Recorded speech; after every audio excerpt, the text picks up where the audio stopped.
Gegenstadt still. Ein Satz. Der wie ein Riss durch die Nacht geht. Ein Satz. Der die Stadt in einen Zustand versetzt. In dem selbst die Luft anhält. Denn es gibt Momente, in denen ein Land sein eigen Spiegelbild nicht wiedererkennt. Und genau das geschieht hier. Jetzt, mitten in Deutschland, was in diesem Wochenende in Gießen passiert, ist kein Ereignis. Es ist ein Schlüsselmoment, ein Warnsignal, ein stiller Schrei. Der Zeit, wie dann die Linie Jordan ist zwischen demokratischer Meinungsführung und dem Versuch, den öffentlichen Raum in ein Schachbrett der Match zu verwandeln. Und bever du dich in die Details hineinsiehst, bever du versuchst, die Bilder einzuordnen, die Fragmente, die Stimmen, die WIDERSP Rücklicheners Lungen, **HR zu ***. Denn, das hier betrifft nicht nur die Menschen in den Stragen von Gießen. Das betrifft dich. Das betrifft den Land. Das betrifft das fragile Fundament, auf dem jede feine Gesellschaft steht. Und genau deshalb. **Abnier jetzt sofort diesen Kanal ***. Bever die Nachwendung dieser Geschichte erneut versucht. Aber dich hinweg zurücklehnen. Hier bekommst du nix die glatt Version. Nix die verpackt. Nix die neutral. Hier bekommst du das, was wirklich zählt, Klarheit inmitten des Nebels. Hookend. Die Geschichte beginnt, ein Wochenende. Das sich zunächst wie ein normaler Protesttag ankündigt. KIPPT schneller. Als will es erwartet haben. Rennt ein großer Teil Deutschlands seinem Alltag nacket, but sich in Gießen ein Druck auf. Der sich nichts mehr durch leise Worten leiden lässt. Die Stadt wirkt wie ein Notenpunkt, in dem politische Visionen, Frustration, Angst und Ambitionen aufeinandertreffen. Und tief im Kern dieser Spannung steht eine neue Jugendorganisation der AfD, deren Gründung von Gegnern als Symbol einer Entwicklung gelesen wird, die es unbedingt aufzuhalten versuchen. Doch die eigentlich Geschichte beginnt nicht in Gießen. Sie beginnt 100 Kilometer weiter entfernt, in Berlin, in einem Gebiet, das wir nur flüchtig kennen, aber dessen Bedeutung in diesem Kontext kaum größer sein kennt, der Freien Universität Berlin. Dort, weit weg vom späteren Stillstand in Gießen, formiert sich etwas, das einen Einblick gibt in die neue Realität der politischen Auseinandersetzung in Europa, ein Realität, in der Aktivismus nicht mehr improvisiert wirkt, sondern methodisch, prosaisch, strukturiert. Ein Journalist meldet sich zu einem sogenannten Aktionstraining an, ein Begriff, der nach Dynamik klingt, nach Energie, aber in Wahrheit viel mehr ist. Es ist ein Schulung in Strategie, ein Schulung in kollektiver Entscheidungsfindung, ein Schulung in Gruppendisziplin, und vor allem, ein Schulung in der Frage, wie man Raum schafft, nicht metaphorischen Raum, sondern physischen, realen Raum. Raum, der politischen Prozessen den Zugang verwehren soll. Dort lernt dass es weniger spontan wat geht als viel mehr eine Art Choreografie. Gruppen, sogenannte Bezugsgruppen, vernehmen Verantwortung füreinander, jede Entscheidung, jede Bewegung, jeder Schritt wird im Voraus analysiert, nicht, weil man Angst hat, sondern weil man vorbereitet sein will. Der Begriff ziviler Ungehorsam folgt oft, fast kufig, aber mit einer Klarheit, die kaum superheren ist. Es geht nicht darum, zu zerstreuen, es geht darum, zu blockieren, es geht darum, das politische Getriebe für einen Moment anzuhalten. Genau dieser Fährung, strukturiert, durchdacht, von Idealismus getrieben, steht im starken Kontrast zu den späteren Bildern, die gegen beherrschen werden, den der Journalist nach in Berlin sucht, beobachtet und lernt, zeichnet sich langsam auf, dass die kommenden Stunden nicht nur ein Protest sein werden, sondern ein Symbol für eine noch tiefer Entwicklung. Die Polarisierung eines Landes, das sich immer wieder neu definieren muss. Erholt ein Busticket. Eins von vielen, die Nacht, die darauf folgt, ist weniger ein Ries als vielmehr ein Übergang. Ein Übergang hinein in eine Parallelwelt, die sonst für uns dahin verschlossen bleibt. Die Busse sind strukturiert, nüchtern, frei von den klischeehaften Vorstellungen, die man gern auf sie projisiert. Keine Subkulturromantik, keine Chaotik, stattdessen klare Regeln, klare Edelkauf, klare Ziel. Niemand spricht über Geschlecht, niemand spricht über persönliche Etiketten. Alles ist neutral, functional, zweckschmenden.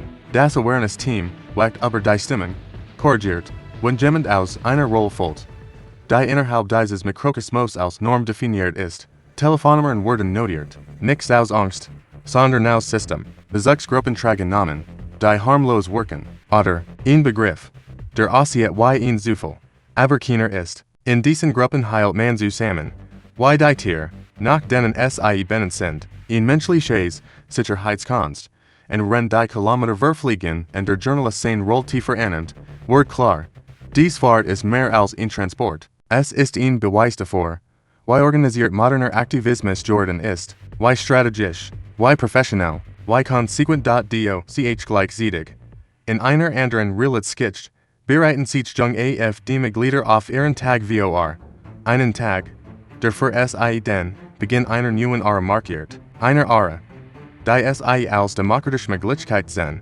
während andere sie als Bedrohung empfinden. Zwei Welten beuggen sich aufeinander zu, auf derselben Autobahn, auf demselben Zeitstrahl. Entgegenwartet die Nachtreit den Bus wie ein lautloser Strom.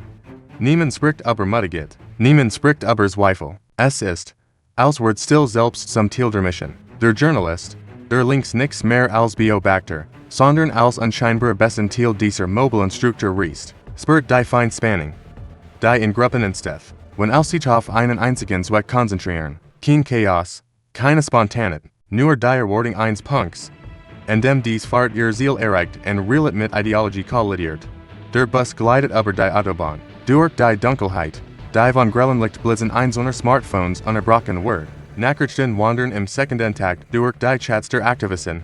Routen, Treffpunkt, Hinweis darauf, wie man sich verhalten soll, wenn der Moment gekommen ist, an dem Handlung und Überzeugung aufeinander treffen. Als wird vorbereitet, fast wie ein Protokoll, und docs Waller und Sicherheiten, weil niemand genau weiß. Weiter nachts morgen aussehen die.doch, während die Busse durch die Nacht rollen, erwacht ein Zweitgeschichte, die nichts weniger relevant ist. Auf einem Rasthof einige Kilometer vor gegen stehen jung Menschen, die an etwas glauben, das sie selbst als demokratischen Schritt definieren. Sie gehören zu jener Jugendorganisation, deren Gründung zum funkender Ereignis wird. Für sie ist dieses Wochenende kein Protest, sondern ein symbolischer Startpunkt. Ein Versuch, die Eigen politisch Zukunft zu gestalten. Mit Bun, Mikrofon, Podium, Wahlordnung und tagesprogramm.sie reden leise miteinander. Man spürt, dass sie ahnen, dass der Tag nix nach Plan verlaufen wird. Dass die Juren Bedingungen sie nix tragen, sondern herausfordern werden. Einige von ihnen worken berisch darüber. Wie wenigram dies Veranstaltung tatsächlich hat, bever höhere Gruppen beginnen, Einfluss zu nehmen. Doch die Stimmung bleibt bemüht, gefasst, man hält an Struktur fest. So wie Aktivisten in ihrer eigenen Struktur festhalten. Bei Zeiten Versuchen Ordnung in ein Feld zu bringen. Das Zunehmend unberechenbar wird.zwischen diesen beiden Räumen. Dem eins fahrenden Busses und dem eins wartenden politischen Nachwuchses, in Steph ein unsichtbares Band, beide Gruppen beuggen sich auf denselben Notenpunkt zu, aber aus völlig unterschiedlichen Motiven. Entgegen ist nur der Ort, der die Spannung sichtbar machen wird. Der Journalist beobachtet weiter, nimmt wahr, wie das Klima im Bus wechselt, nichts bedrohlich, nichts aggressiv, konzentriert, erkennt, dass Aktivismus im 22. Jahrhundert nichts mehr durchschnittlich, improvisiert Ausdruck freier Jahrzehnte ist analysiert, methodisch und zunehmend von jungen Menschen getragen. Für die digitale Vernetzung weniger Werkzeug als Lebensraum ist. Diese Generation bewegt sich mit einer Geschwindigkeit, die politischen Strukturen fremd wirken kann, und mit einer Entschlossenheit, die traditionelle Institutionen oft unterschätzen. Die Fahrt sieht sich, und mit jedem Kilometer schaut wuchs der Eindruck, dass etwas unausweichlich geworden ist. Der Journalist fühlt, wie die Rolle, die angenommen hat, schwerer wird, ist mittendrin, aber bleibt doch Beobachter, weiß, dass später erklären muss, was hier geschieht, nichts nur als Irenes, sondern als Symptom eines Lands. Das Zunehmens zwischen Parallelerners will welten sehr sind in Berlin war als noch theoretisch.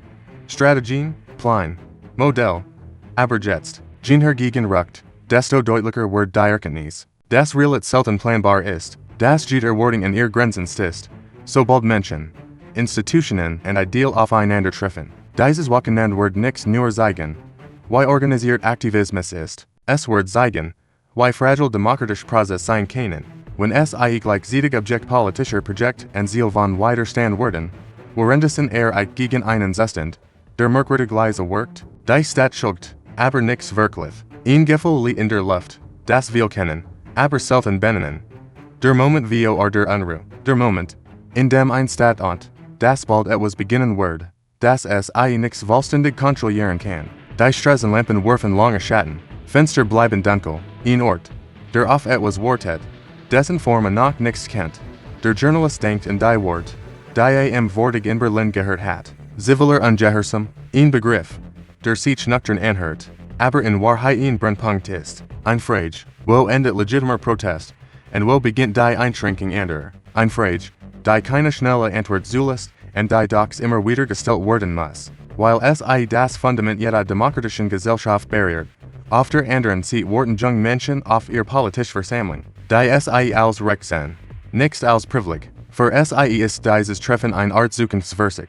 Der Versuch, sich in der politischen Landschaft des Landes zu positionieren, aber sie spüren zugleich, dass ihre Jugendorganisation nicht nur ein Gründung ist. Sie ist ein Symbol, und Symbol haben in polarisierten Zeiten eine Schwerkraft, die geht raschen au Debat überlegen kann. Der Journalist beginnt zu begreifen, dass dieser Tag nichts von klaren Linien erzählt werden wird. Keine fake Geschichte von richtig oder falsch. Keine eindeutige Schuld. Keine eindeutige Opfer. Keine eindeutigen Täter. Sondern eine Überlegung von Perspektiven, die gleichzeitig existieren und doch kaum miteinander kommunizieren können. Die Nachwuchsorganisationen. Der Horizon beginnt zu glühen. Die Bussen hören sich dem Ziel. Die Stimmung im Inneren ist nicht angespannt, sondern fokussiert. Jeder weiß, dass der nächste Schritt entscheidend ist, nicht nur für die Action selbst, sondern für das Bild, das daraus entstehen wird. Denn in einer Welt, in der Information sich schneller bewegt als Menschen, ist Bedeutung nicht am Ort des Geschehens, sondern dort, wo Beobachter sie einordnen.